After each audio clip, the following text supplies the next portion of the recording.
쿠팡 알바를 한번 갔었거든요. 아, 여기는 다시는 오지 말자 이런 생각을 했던 것 같아요. 북한에서 웬만한 일은 다 해봤다라는 생각이 있었어가지고 근데 진짜 쉽지 않더라고요. 안녕하세요. 저는 북한에서 온 남인희라고 합니다. 정착 한 8년차 정도에 있고 경기도에 거주하고 있습니다. 감사합니다.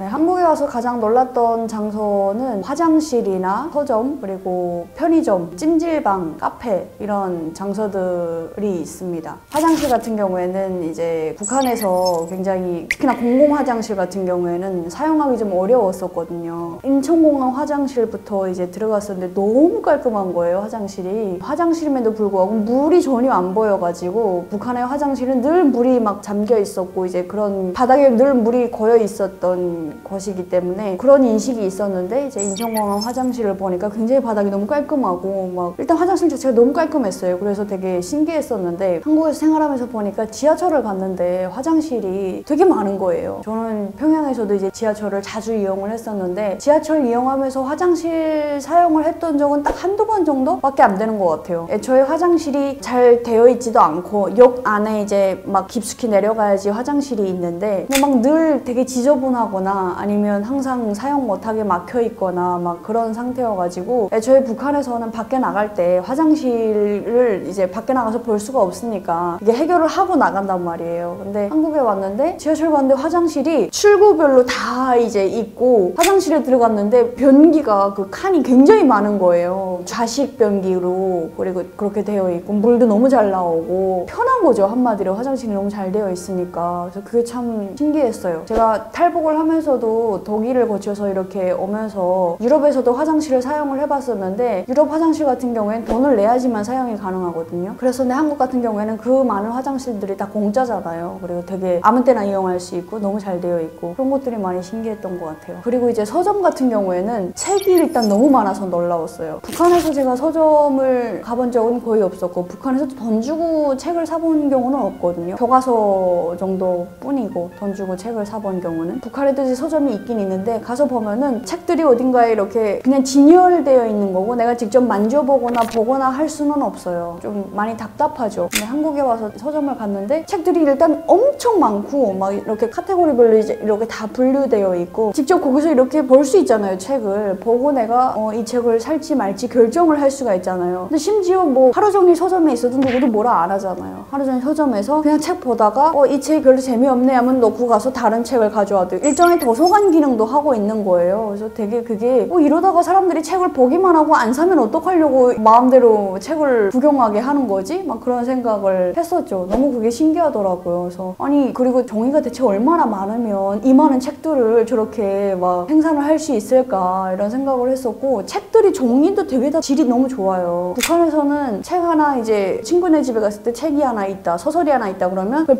빌려오잖아요. 보다 보면은 이 사람 저 사람 빌려보다 보면은 종이가 다 낡아가지고 글자가 안 보이는 경우도 있고 막 그랬었거든요. 근데 책의 질도 한국에서는 너무 좋았었고 아무나 원하면 책을 쓸 수 있다는 거 그런 것도 되게 신기했었죠. 북한에서 어떤 작가라는 직업도 굉장히 넘기 힘든 장벽이 있는 직업이에요. 글을 잘못 썼다가는 잡혀갈 수도 있기 때문에 북한에서는 마음대로 썼다가는 그래서 되게 철저히 그 교육을 받은 사람들만 작가로 일을 할 수가 있거든요. 근데 한국에서는 뭐 그냥 심심해서 내가 그냥 일기처럼 쓴 글도 이렇게 책으로 낼 수가 있고 다양한 사람들의 다양한 어떤 생각과 글로 표현이 돼서 다른 사람들이 그걸 보면서 공감을 하거나 다른 의견을 제시하거나 이런 것들이 너무 자유롭게 진행이 되는 게 되게 신기했었죠. 북한 관련 도서들도 막 나와 있더라고요. 한국에서 이게 가능하구나. 북한에서 만약 남한에 대해서 책을 썼다 그러면 잡혀가겠죠. 그 사람은 잊을 수 없는 일이기 때문에 그래서 참 그걸 보면서도 자유롭구나 이런 걸 많이 느꼈던 것 같아요. 카페 같은 경우는 북한에서는 거의 못 가봤던 장소라서 많이 신기했던 것 같아요. 처음에는 많이 눈치를 봤던 게 북한에서 기껏 가본 게 그냥 식당 정도 식당에 이제 밥 먹으러 몇 번 가보고 막 이랬었는데 가서 일단은 오래 앉아있을 수가 없거든요. 내가 아무리 음식을 시키고 그랬다고 해도 오래 앉아있으면 괜히 좀 눈치 보이고 막 그리고 좀 더 비싼 걸 왠지 시켜야 될 것 같고 뭐 이런 것들이 있었는데 카페는 더더욱이 북한에서 가본 적이 없었고 애초에 그런 생각 자체를 해본 적이 없는 것 같아요. 차 한 잔, 커피 한 잔 넣고 몇 시간을 앉아있어도 된다라는 것 자체가 너무 민폐인 것 같은 거예요. 제가 생각하기에는 제일 제일 놀라웠던 게 카페에 처음에 가서 글을 써야 돼가지고 글을 쓰다가 화장실을 갈 때 굉장히 걱정이 되는 거예요. 핸드폰은 그런 대로 주머니에 넣고 가면 되는데 이 노트북을 어떻게 해야 되나, 이거를 넣고 갔다가 혹시라도 누가 가져가면 어떡하나, 도둑질에 가면 어떡하나, 막 그런 생각을 계속 했었거든요. 아니 북한에서는 뭐 눈 감으면 컵에 간다 이런 세상이니까 기회만 있으면 어쨌든 훔치려고 하고 이러니까 걱정을 되게 많이 하고 고민을 엄청 많이 했어요. 그러다가 결국엔 끝내 화장실을 못 가고 짐을 다 싸들고 나오면서 화장실을 보고 그 다음에 집에 갔었거든요. 그러다가 점점 이제 다른 사람들을 보니까 아 그냥 막 지갑을 넣고 나가는 사람도 있고 뭐 핸드폰 넣고 나갔다 들어오는 사람도 있고 막 심지어는 뭐 애초에 막 공부 이런 거 하다가 밥 먹고 오는 사람도 있고 뭐 장난 아니더라고요. 그래서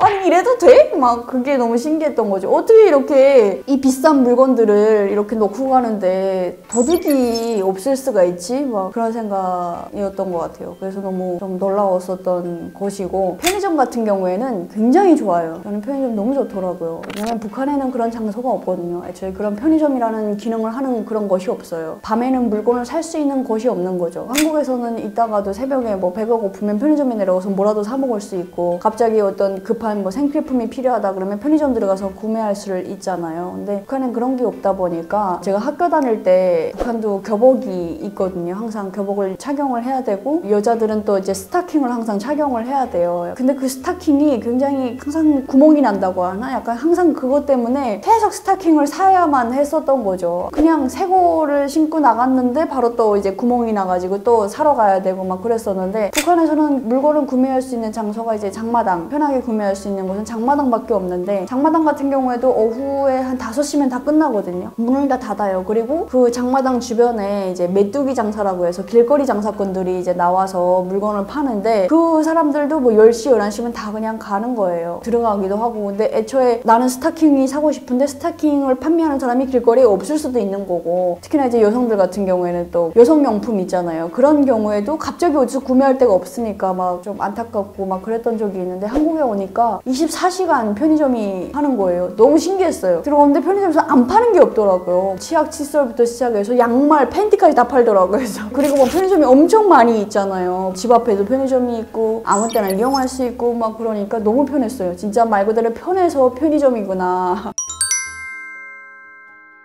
한국 드라마를 보면은 제주도가 많이 나오잖아요. 근데 제주도가 너무 예쁜 거예요. 예전에 북한 김일성이 제주도에 꼭 한번 가보고 싶다라고 했던 말이 있거든요. 그 정도로 되게 제주도는 아름다운 곳이다. 그래서 그런 인식은 다 있는 것 같아요. 그래서 북한 사람들이 제주도 하면 다 알고 있고, 그리고 북한에서도 지리를 다 가르치기 때문에 한국의 어떤 지역 이름 정도는 다 알고 있거든요. 그래서 뭐 인천 하면 또 월미도 이것도 다 알고 있고, 아 그리고 63빌딩은 아마 다 아실걸요. 북한에도 한국보다 더 높게 짓는다고 해가지고 지은 게 105층 아파트라고 있거든요. 105층 아파트라고 북한에서는 얘기를 하는데 105층인 거예요, 층수가. 근데 그게 지어놓고는 운영을 못하고 있어요. 105층까지는 어떻게 올라가긴 했는데, 거기 뭐 필요한 엘리베이터가 있어야 되고, 엘리베이터를 하려면 전기가 있어야 되고, 뭐 그 올라가서 사는 사람들은 거기 난방이 다 돼야 되고, 뭐 엄청 많잖아요. 뭐 그런 인프라가 북한이 안 되어 있다 보니까 그냥 건설만 해놓은 채로 그냥 폐허처럼 이렇게 서 있기만 하거든요. 최근에는 그냥 겉에 유리만 붙여가지고 상징적인 어떤 폐건물로 남아있는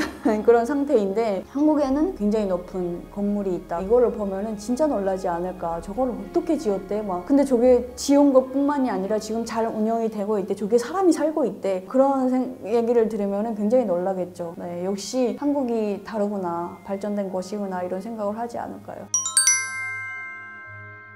저는 이제 놀이공원, 저는 이제 드라마를 보면서 그게 좀 신기했어요. 놀이공원이 밤에도 하는 게 너무 신기했어요. 북한에서는 유의장이라고 하거든요. 이게 이제 낮에만 운영이 되거든요. 물론 북한도 최근에 바뀌어가지고 야간에도 하는 그 놀이공원이 생겨나긴 했는데, 예전에는 그런 게 없었어요. 그냥 놀이공원 하면은 낮에만 운영되는 거, 그리고 이제 겨울엔 안 되고 여름에만 가능한 거, 그냥 이렇게 알고 있었거든요. 놀이공원이라고 보기엔 좀 협소한 게 되게 좀 그냥 놀이기구 몇 개밖에 없는 그 정도거든요. 그랬었는데 드라마를 보니까 막 남녀가 밤에 가서 막 그 놀이공원에서 놀고 막 그런 게 나오더라고요. 그래서 저기는 되게 대체 뭔데 저렇게 밤에도 하는 건가? 혹시 드라마라서 촬영하느라고 이제 켠 건가? 막 그런 생각도 했었는데, 나중에 북한에 생겨난 거 보니까 아 그때 드라마에서 봤던 게 이런 거였구나, 그런 생각을 했었죠. 에버랜드를 갔는데 진짜 예쁘더라고요. 꽃이 그렇게 많이 핀 거를 처음 봤어요. 거의 진짜 뭐 말 그대로 꽃밭 궁전이라고 할 만큼 막 엄청 예쁘게 폈잖아요. 참 그걸 보면서 되게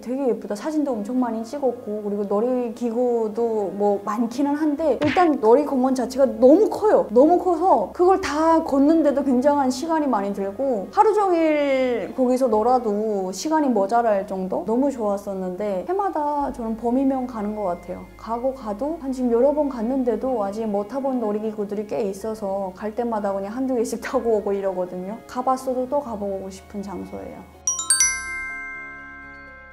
클럽이요. 유럽에서도 클럽을 한번 직접 경험을 한번 했었거든요. 얼떨결에 이제 몰래 가긴 했었는데 북한에서는 절대 클럽이라든가 이런데 북한 사람들 못 가게 통제를 하는데 그때는 그냥 어찌어찌 하다 보니까 기회가 닿아가지고 몰래 갔었어요. 갔다 와서도 클럽 갔다는 얘기를 누구한테도 해본 적이 없고 같이 갔던 그 친구하고만 우리만의 비밀이다 해가지고 죽을 때까지 우리 비밀로 해야 된다 이렇게 했던 상태였고, 근데 그때 그 클럽의 그거를 잊을 수가 없었거든요. 막 세상에 태어나서 그렇게 큰 음악은 처음 들어봤어요. 저의 이 뇌를 다 흔들어 버리더라고요, 그 음악이. 그리고 막 봄 같은데 여자들이 매달려서 춤추고 막 이것도 너무 저한테는 굉장히 센세이션이었고 너무 놀랐었거든요. 아, 이런 게 클럽이구나. 이게 정말 자유의 상징 아닌가 좀 그런 생각을 했었는데 한국에 와서는 클럽을 못 가봤어요. 나이 제한이 있다 그러고 뭐 복장에 제한이 있다 그러고 이러니까 엄두를 못 내겠더라고요. 그리고 이제 제가 오늘 또 30대가 돼버려가지고 이제 가면 더 못 들어갈 것 같아서 정말 가보고 싶긴 한데 한 번 정도는 어떤 것인지 보고 싶긴 한데 못 가보고 있습니다. 이것도 연령대별로 좀 다르긴 할 텐데 아무래도 젊은 친구들은 와서 클럽을 많이 갈 것 같고 홍대나 뭐 이런데 데이트 코스를 많이 갈 것 같고 한데 기본적으로 아마 통일전망대, 파주나 이제 그 강원도 고성이나 이런 쪽에 자주 가지 않을까 싶어요. 고향 생각이 나면 그런 데 가서 이제 북한 땅을 보면서 아, 저긴 저렇게 사는구나 뭐 이렇게 그리움을 달래시지 않을까. 그러기도 하고 아마 한국의 어떤 유명한 랜드마크들은 많이들 가실 것 같아요.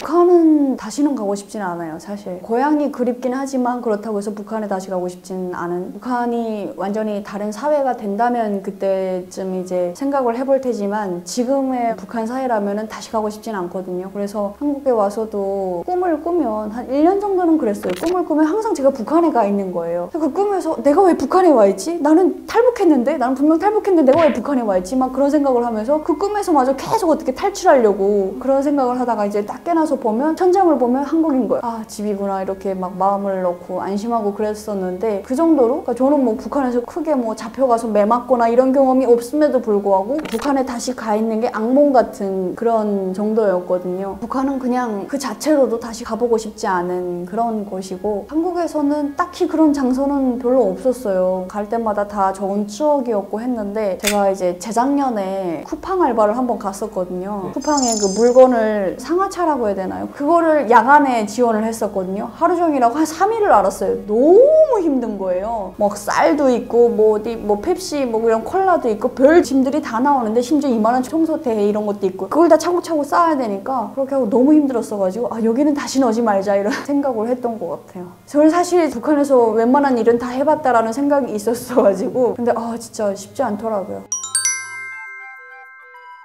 북한에서는 제가 이제 평양에 살았었고 나름 좀 중심 쪽에 살았었거든요. 각자의 장단점이 있긴 하죠. 평양은 아무래도 고향이니까 고향에 그런 향수가 있잖아요. 지금쯤 평양도 꽃이 피었을 텐데 뭐 이런 생각을 하기도 하는데 지금 한국에서 살고 있는 곳은 아무래도 굉장히 편해요. 대중교통이 너무 잘 되어 있잖아요. 그리고 도로도 너무 잘 되어 있어요. 평양에서 살 때는 아무리 평양이라고 해도 도로 상태가 좀 안 좋았거든요. 보수가 잘 안 되고 유지 관리가 잘 안 되는 거예요. 그래서 항상 발의 피로도가 장난 아니었어요. 거기서는 항상 이런 힐을 신고 다녔기 때문에 그래서 한국에서는 안 그렇잖아요. 편하게 신고 다닐 수도 있고 도로도 너무 깔끔하고 너무 잘 되어 있고 하니까 그게 되게 좋죠. 그리고 무엇보다 여기서는 이제 차를 또 타고 다닐 수가 있잖아요. 가끔씩 남편이랑 그런 얘기를 해요. 이제 마트에 장 보러 갈 때 하는데 우리가 만약에 북한이었으면 이런 생활을 상상도 했겠냐. 장마당까지 가는 것도 걸어서 가야 되고 거기서 뭐 쌀 20kg를 사든 뭐하든 그것도 집으로 와야 되고 북한에서 일반 사람이 차 타는 걸 상상이나 하냐. 근데 이제 한국이니까 만약에 우리가 단지 장보기 위해서 차를 타고 가서 $100가 넘는